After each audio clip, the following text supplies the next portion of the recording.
Sir, How are you? I'm good, So sir. you are in the top of Renock Peak. Yes, 16,500 feet.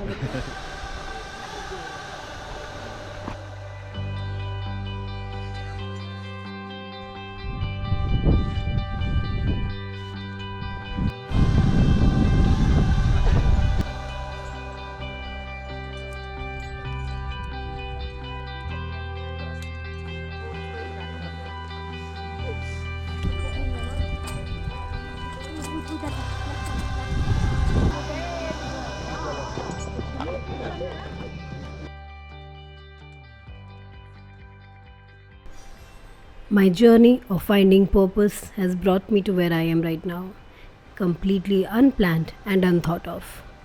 If 5 years back you had asked me that will I hold a national flag on top of a mountain, I would have laughed in denial. The only thing that changed is this time I asked why not. In this video I am going to share about my journey from home to base camp. If mountaineering is what you wish to do in future, this will help.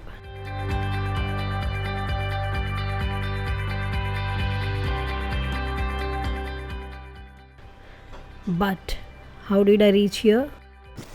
Let's rewind.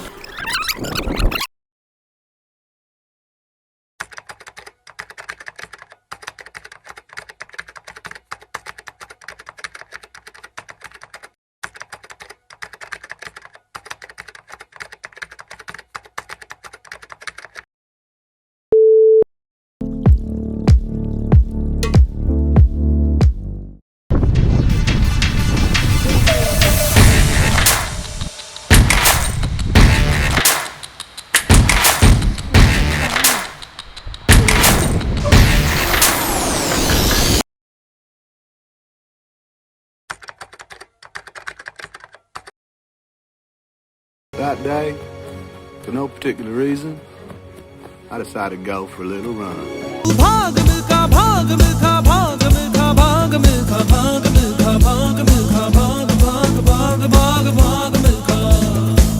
and so you just ran.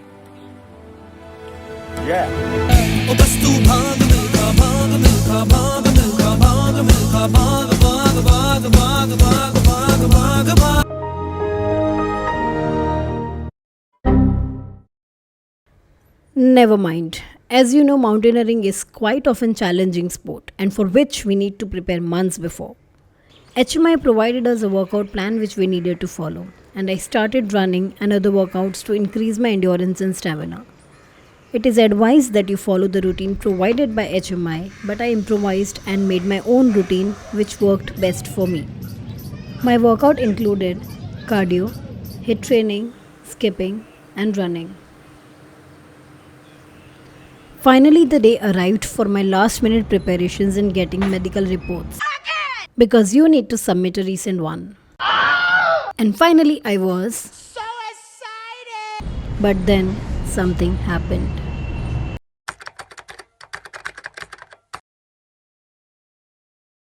After the COVID test, I started feeling pain in my neck and shoulders, and the pain elevated as the time passed that I was unable to move my neck on either sides.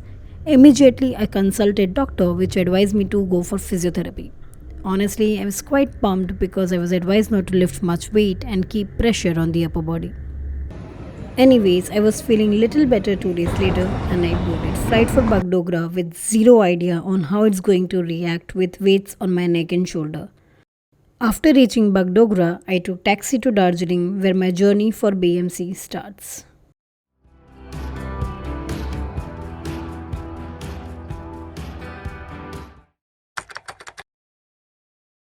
And finally, here I was at HMI, the moment I have been waiting for almost an year. Before starting our journey towards base camp, we were going to stay for a week at HMI campus. And once you register, they check your medical reports, of which I had nothing to worry about because my mother had me tested. after all the formalities, we finally got a room, a pretty decent one, with one balcony, separate bathroom and washroom, and personal locker for our belongings. Adya is giving locker too right now. और ये जगह है Yes. Spacious. I quickly settled. We were given a bedsheet with pillowcase, blanket, and a blanket cover, and from tomorrow it was officially day 1 for the training. Our day started with 5 km run every morning at 6 am. In the first week, we had classes on different types of knots and rope coiling. Figure of 8 में just आप लोग ध्यान देना, इसको यही पकड़ना है, then इसको खींचना. Hello, now put one carabiner here, fix हो गया rope, and then you can do rappelling, climbing. Time के बाद you won't be able to hold the rope. So now what you have to do, stretch, सीधा, stretch. ये हाथ सीधा रखो, एक हाथ से just keep coiling. On third day, we got our personal equipments which we needed to carry with us till the end of the course. The harness set, sleeping bag, windsuit, helmet, carabiners, etc. And once we quickly checked our equipments, we left for the most exciting part of our week. हम कहाँ जा रहे हैं? और दिल निकलने जा रहे हैं. क्या करने जा रहे हैं यार?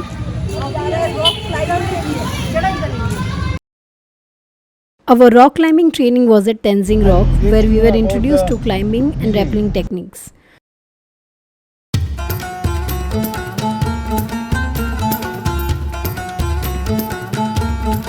And I was super pumped up to rock. Never mind. We learned how to chimney climb, where we climbed between spaces in 2 vertical rocks. And honestly, I enjoyed this a lot.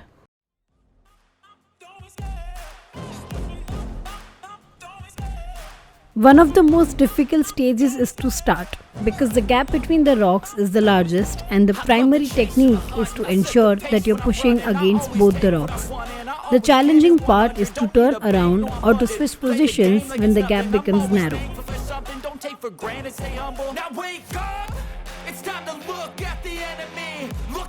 The position that I am in, which is back towards one face of the rock and legs jammed towards the other face of the rock, can also be used to take a break, because your body locks in a position.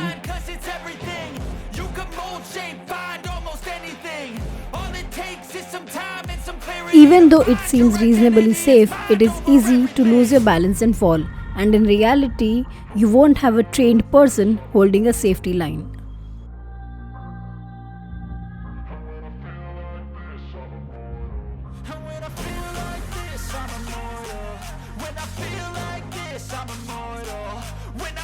We practiced rock climbing on various faces at Tenzing Rock. Over here on left, I am climbing on a 75-degree inclined rock, and on the center, I am climbing on a 90-degree inclined rock, which is trickier compared to the 75-degree.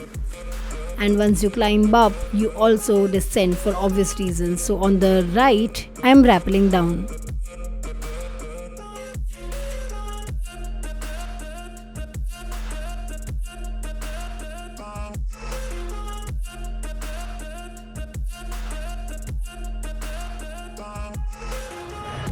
And over here on the left, I am free climbing without any belay or support. And in the center, I am using classic rappelling technique to descend. And in the left, I am using side arm rappelling technique to descend. And this is waist rappelling technique, in which you are facing towards the ground while rappelling. At Tenzing Rock, we practice chimney climbing, belaying, anchoring, classic rappelling, shoulder rappelling, waist rappelling, side arm rappelling, and long rappelling.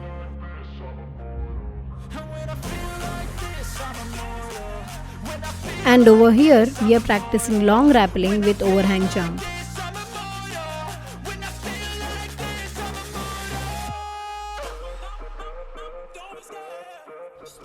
So in this method of rappelling down, one of the most challenging part you will face is when you have an overhang, which basically means rock is sliding in and you have to jump to clear the overhang and get yourself back on the rock face.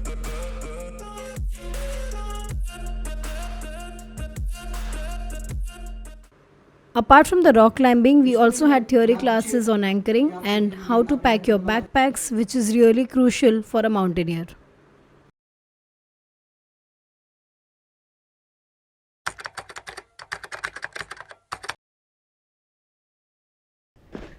In the first week, we trekked to Tiger Hill, the highest in Darjeeling. We were instructed to pack our bags for like 12 kgs no less. And yes, they did measure our bags before the trek as well as after the trek. Hi guys.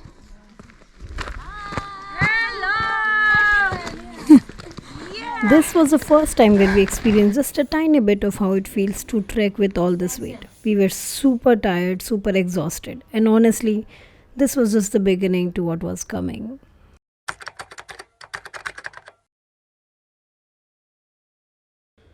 Finally came the Pandim trek test. On this day, we had to trek for 12 kilometers with almost like 12 kgs of a backpack.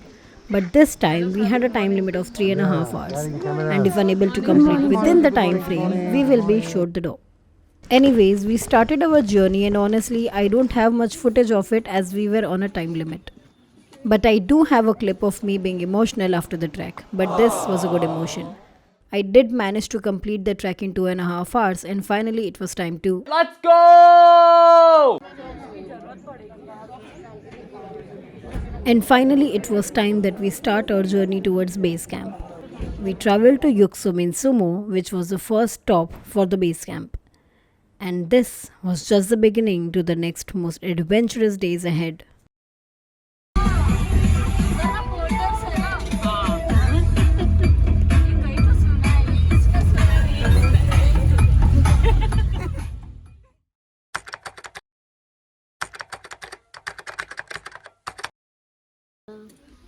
Once reaching Yuksum, there were classes on how to pitch tents, and this is the tent we pitched.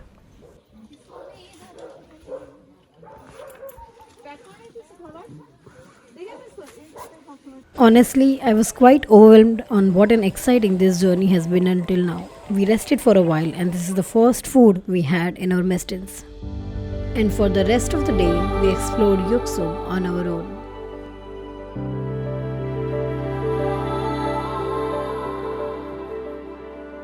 And the next day, we were given last-minute instructions, and finally, it was time for us to leave for the next destination.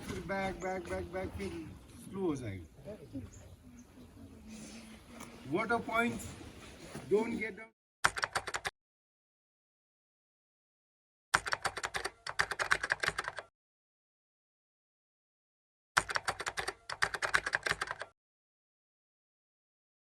We started our trek at 6 am in the morning. We had to cover 16 kilometers and cross 4 of such bridges to finally arrive in Choka.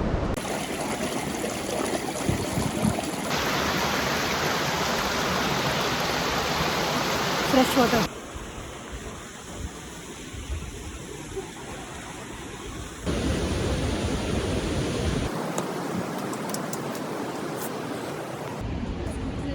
Hi.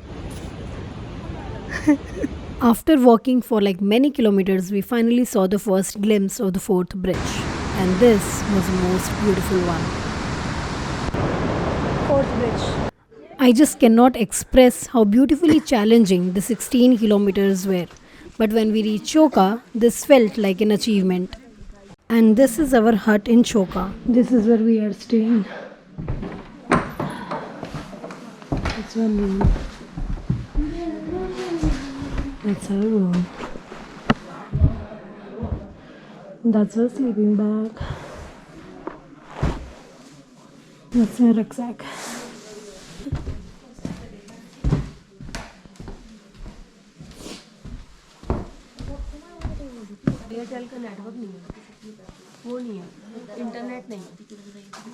These are the solar equipments used for the kitchen, and this is where the staff worked endlessly to feed us. That's a washroom. That's where we wash the utensils and all. That's where we are living. And that's the view.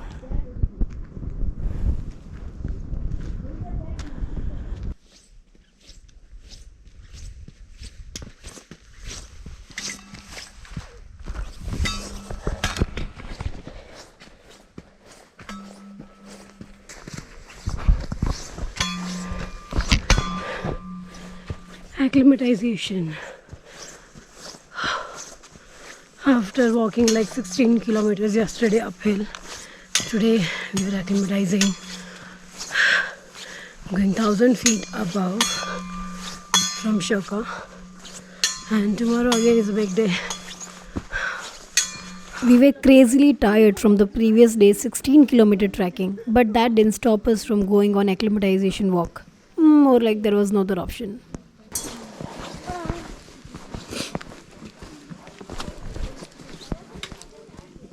Hi Piyali. Hi.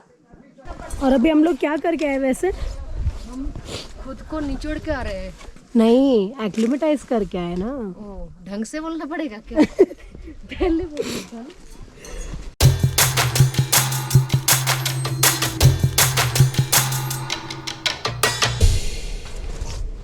Hi.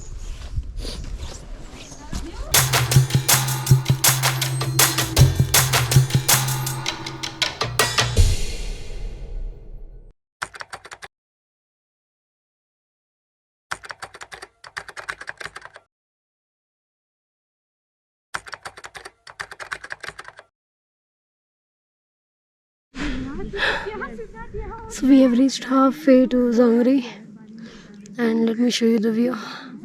It's beautiful.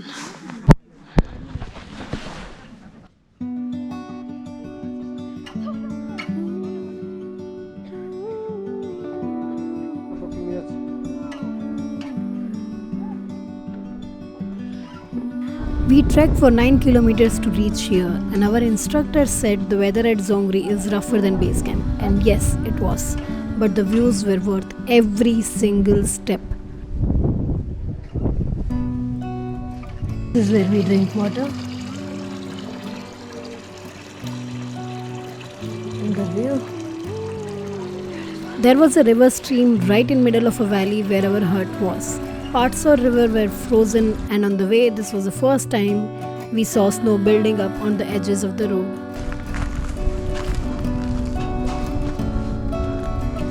This is our hut.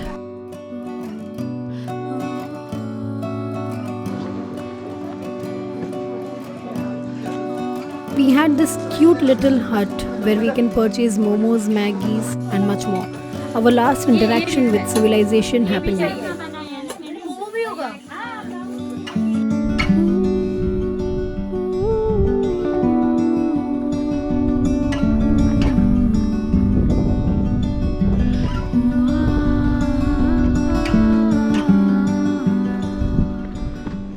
This is where we are staying. And finally, we left for our final destination from here to base camp.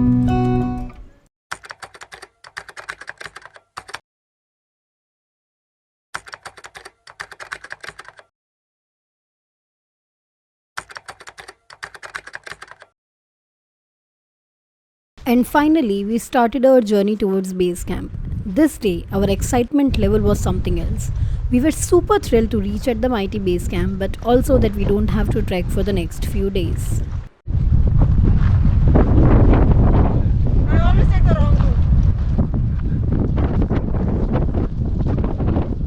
Zongri to base camp is 13 kilometers, little less than Shoka and more than Zongri. At the Zongri Pass, we finally got to see the first sight of base camp. Honestly, couldn't see a thing, but Pavel sir pointed it at the direction, and we no longer wanted to deny that it's still far. Anyways, we resumed our journey, and we walked and walked and walked until we reached Big Bari.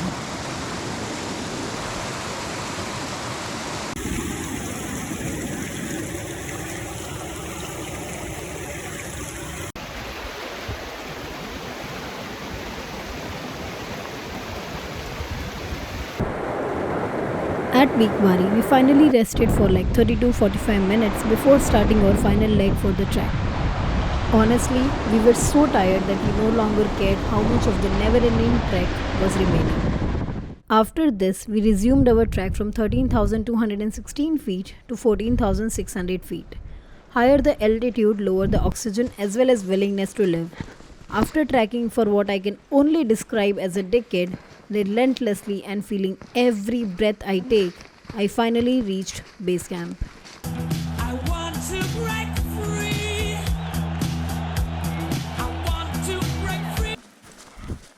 Never mind, we did not. Till this day, I still feel I am on the track. I guess in one way or the other, we all are on our own tracks.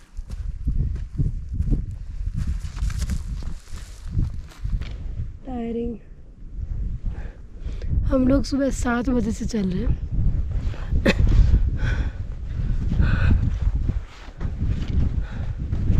और बीच में break I think आधे पौने घंटे का लिया होगा. So this is how you rest with the bag on your back.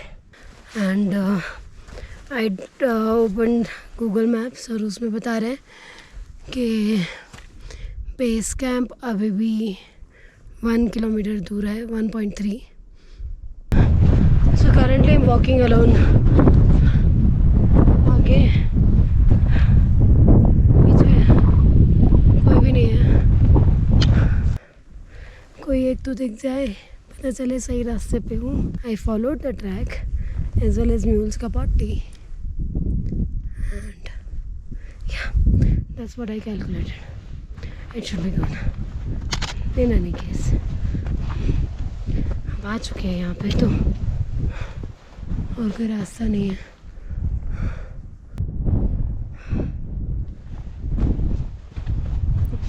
Honestly, I felt this was one of the most challenging route compared to what we have covered till now. We were above tree lines, and the more higher you approach, less the oxygen gets. But we continued, regardless of anything that was coming on our way. And finally,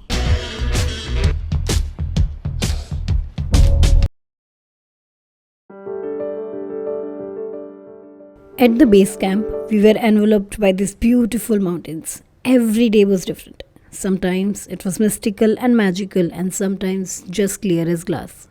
And for the next 14 days, we were trained in icecraft, jumaring, long rappelling, anchoring, and much more. And not just that, we had the best, the worst, and the most incredible days ahead of us. And the joy of holding our Isaacs cannot be expressed in any words, binary or normal. And let me tell you one thing. What happens in base camp does not stay in base camp. It stays with you forever. People are on the summit of Rhino, come Mount Pokhrial. And that is exactly I'm going to share in the next video of what all we did at the base camp. Because in the end, it was worth it. And this was just the beginning.